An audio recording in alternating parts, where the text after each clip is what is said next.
Bienvenidos a este video en donde vamos a hablar de las resistencias variables, la ley de Ohm, los capacitores y la corriente continua y alterna. Empezaremos por definir qué es una resistencia. Una resistencia es cualquier medio material que vaya a limitar o regular el paso de la corriente. Sabemos que las resistencias pueden ser fijas o variables. Las fijas es cuando su valor resistivo no cambia. Pero ¿qué pasa si necesitamos un valor diferente de resistencia para obtener una cantidad específica de corriente o voltaje? En ese caso podemos utilizar las resistencias variables, en donde podemos ajustar el valor de la resistencia eléctrica según necesitemos. Tenemos ahora frente a nosotros un grupo de resistencias. Todos son de diferentes tipos, pero vamos a eliminar las fijas, que son estas de acá, porque como hemos dicho, estas siempre nos dan un mismo valor, es decir, si es de 470 ohmios o si es de 5000 ohmios, siempre va a ser ese valor a menos que se dañe. Entonces las vamos a retirar y vamos a prestar atención a las resistencias variables. Principalmente hay dos tipos de resistencias variables. Unas que pueden ser controladas manualmente, por ejemplo, tenemos el potenciómetro. Manualmente, ¿por qué? Porque nosotros podemos ajustar siempre con un mecanismo el valor de nuestra resistencia. E internamente va a lucir algo así. Siempre va a tener 3 terminales y tiene esta parte del centro que es donde se encuentra el material resistivo detrás y este contacto que es el deslizante. Podemos observar que es acá. Gira. ¿Y qué es lo que está sucediendo internamente? Veamos que tiene, vamos a ver, una pequeña muesca que es la que está haciendo el contacto con el material resistivo que está detrás. Entonces, dependiendo de dónde esté ubicado, es la resistencia que nos va a proporcionar. Y también tenemos otras resistencias que van a variar dependiendo de los parámetros. Estas resistencias variables que son las LDR. Esto significa resistor dependiente de luz. Estas son resistencias eléctricas en donde el valor va a cambiar dependiendo de la cantidad de luz incidente en su superficie. Otro tipo de resistencia variable es el varistor, que es este de acá. El varistor va a variar la resistencia eléctrica dependiendo de la tensión que se aplique en los extremos de sus terminales. Entonces, hemos aprendido que están las resistencias variables que nosotras podemos ajustar y también las que no, sino que son las que cambiarán dependiendo de los parámetros, como el LDR que cambia con la luz y el varistor que cambia con la tensión. Ahora vamos a aprender a comprobar que los resistores variables estén en buenas condiciones. Lo que vamos a hacer es medir con el multímetro la resistencia. Entonces colocamos el multímetro en la sección de ohmios. En este caso voy a usar la escala de 200 kilos porque esta resistencia me dice que es, según su rotulación, de 22K. Entonces voy a medir, tiene 3 terminales, voy a medir entre sus extremos, ya que ahí tiene que estar el máximo de su resistencia y la del medio va a ser la variable. Entonces coloco las terminales del multímetro y vemos que marca, vamos a ver, hacer bien el contacto, marca 23, 22 ohmios y significa que está en perfectas condiciones.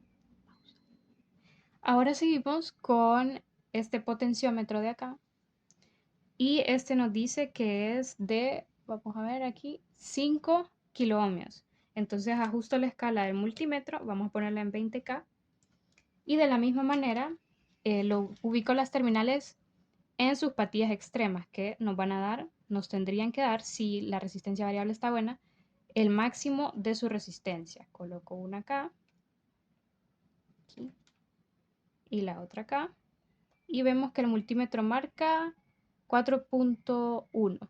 No es exactamente 5 kiloohmios, pero es un valor cercano, debido a que puede estar un poco gastada y también el nivel de tolerancia de las resistencias, pero está bien.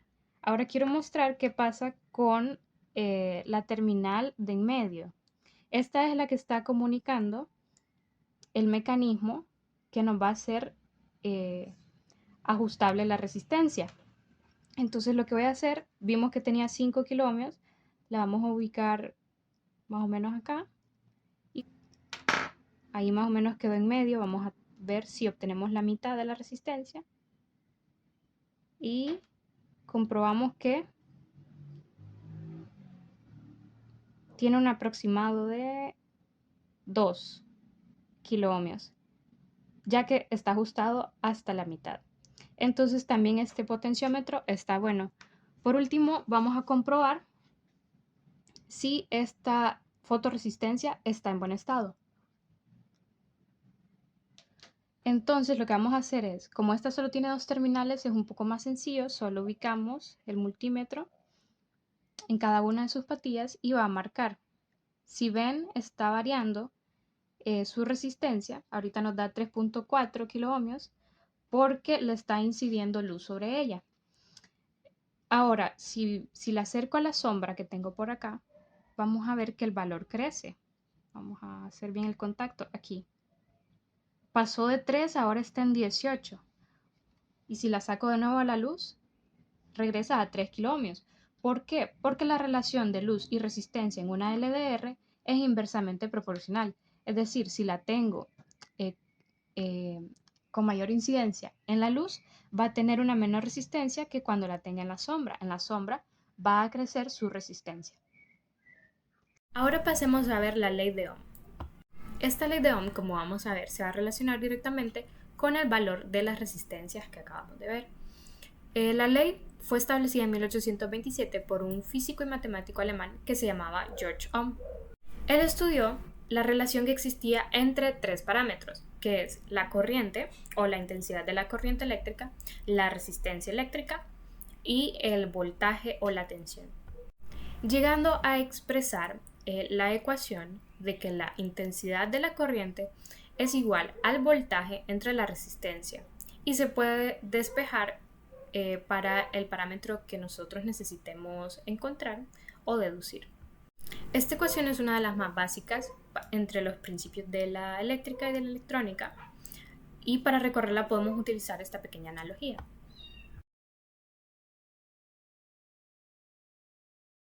Ahora vamos a ver lo que son los condensadores. Estos también suelen llamarse capacitores y son dispositivos que se utilizan para almacenar energía o carga eléctrica. Todos los capacitores van a tener la misma estructura, que son 2 placas conductoras separadas por un dieléctrico aislante. Otro punto clave que tenemos que mencionar es el comportamiento que tiene el capacitor en corriente continua y en corriente alterna, pero para eso vamos a hacer un breve espacio para explicar qué es la corriente continua y la corriente alterna. La corriente continua es aquella que permanece fija en el tiempo y, por ejemplo, se puede almacenar en una batería o en una pila. En el caso de la corriente alterna, es la que va a variar con respecto al tiempo, va a tener una forma sinusoidal, que la podemos observar en el osciloscopio, y esta es, por ejemplo, la que tenemos en los tomacorrientes de nuestra casa. ¿Por qué esto es importante cuando hablamos de los capacitores? Porque en corriente continua los capacitores se van a comportar como un circuito abierto, es decir, que la corriente no fluirá a través de ellos. Pero en el caso de la corriente alterna, la corriente sí va a poder pasar por ellos, ya que sería un cortocircuito. Y esto sucede por la reactancia capacitiva que tienen estos componentes. Lo importante de la reactancia capacitiva es que está el valor de la frecuencia implicado. Y en la corriente continua no tenemos frecuencia, ya que es constante en el tiempo y se podría decir que es un comportamiento lineal. Ahora, si la reactancia capacitiva la vemos como un límite a la corriente a modo de una resistencia y sabemos que la frecuencia en corriente continua va a ser 0 porque no hay una frecuencia, porque es continua, en la fórmula tendríamos un 0 en el divisor y esto significa un número infinito de resistencia. Entonces la resistencia que va a tener nuestro capacitor en corriente continua es tan grande y se acerca al infinito, un número muy grande, que el capacitor no va a dejar pasar la corriente, ya que se comportaría como una resistencia muy grande. Caso contrario, en la corriente alterna, donde sí tenemos frecuencia, ya el capacitor va a responder a estos pequeños ya sea grandes o pequeñas señales de frecuencia, y sí va a existir cierta reactancia capacitiva, pero no va a limitar por completo la corriente y se va a comportar como un cortocircuito por donde van a poder fluir los electrones. Ahora tenemos diferentes tipos de capacitores. Uno de ellos son los electrolíticos, que son estos de acá. Estos, si se fijan, tienen una franja que representa la terminal negativa del capacitor. Aquí la tenemos siempre. En el caso de encontrar un capacitor que no tuviera esta franja, significa que es bipolar, por ejemplo esta, y que no tiene polaridad. El valor de estos capacitores siempre se encuentra impreso en el material. En este caso, este de 100 microfaradios y soporta 16 voltios. Puede existir otro capacitor de la misma capacitancia de 100 microfaradios, pero de un tamaño más grande. Esto significa que puede soportar mayor potencia. Estos son los capacitores cerámicos. E igual llevan inscrito, pero de manera diferente, la capacitancia que estos tienen. Por ejemplo, este capacitor nos dice 681K. Los primeros dos números nos van a representar la capacitancia, en este caso en picofaradios. Si tuviera un punto decimal, sería en microfaradios. La letra K representa la tolerancia y en este caso es una tolerancia de 1000%. Además, así como las resistencias variables, también existen capacitores variables, en donde podemos ajustar la capacitancia según la necesidad de nuestro circuito y siempre se utiliza el mismo mecanismo de rotación. Hay que tener cuidado con los capacitores, ya que como almacenan carga, si estos no se han descargado adecuadamente, puede que descargue todos sus electrones en nosotros y nos dé un chispazo. Entre más grande corremos más peligro. Entonces lo que se hace para descargar un capacitor es cortocircuitar sus dos terminales. Lo voy a hacer en este caso con el multímetro, ya que esta parte metálica va a ser el cortocircuito y la parte aislante me va a proteger. Entonces cortocircuitamos ambas patillas y ya estaría descargado, ya que los electrones fluyeron hacia la terminal del multímetro y el capacitor estaría descargado. Ahora voy a demostrar la carga y descarga de un capacitor.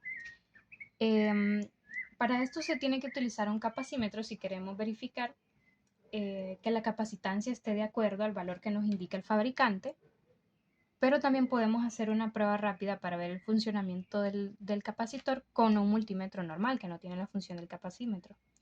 Para eso lo que vamos a hacer es ubicar en el voltaje, para medir el voltaje en el multímetro, y lo que vamos a hacer es cargar el capacitor. Primero voy a verificar que esté descargado porque previamente lo descargué haciendo el cortocircuito, pero vamos a verificarlo colocando las terminales del multímetro y veremos que da 0 voltios. Ese pequeño voltaje que me da ahí es insignificante, entonces podemos decir que el capacitor está descargado. Ahora vamos a proceder a cargarlo. Lo voy a hacer con estas dos baterías en serie de 1.5 cada una, es decir que aproximadamente tengo 3 voltios. No lo mencioné, pero este capacitor es de 16 voltios, así que sí va a soportar la pequeña tensión que tengo en la batería. Lo que voy a hacer es cargar un momento el capacitor, a ver si está recibiendo carga o almacenando la carga de la batería. Entonces voy a cerrar el circuito. Lo que estaría haciendo ahorita es pasándole la tensión al capacitor. Está almacenando energía internamente. Y voy a comprobar si el capacitor se ha cargado por lo menos parcialmente, porque es una fuente pequeña. Entonces voy a retirarlo y voy a proceder a medir de nuevo el voltaje en las terminales del capacitor. Entonces coloco adecuadamente las terminales del multímetro, teniendo cuidado de no hacer corto, si no se me descargaría. Y veo que sí hay 1 voltio con 13. Eso significa que se ha cargado parcialmente, pero no a su totalidad, ya que resiste 16 voltios. Hemos llegado al final del video, espero que les haya servido, haya sido de su utilidad y gracias por su atención.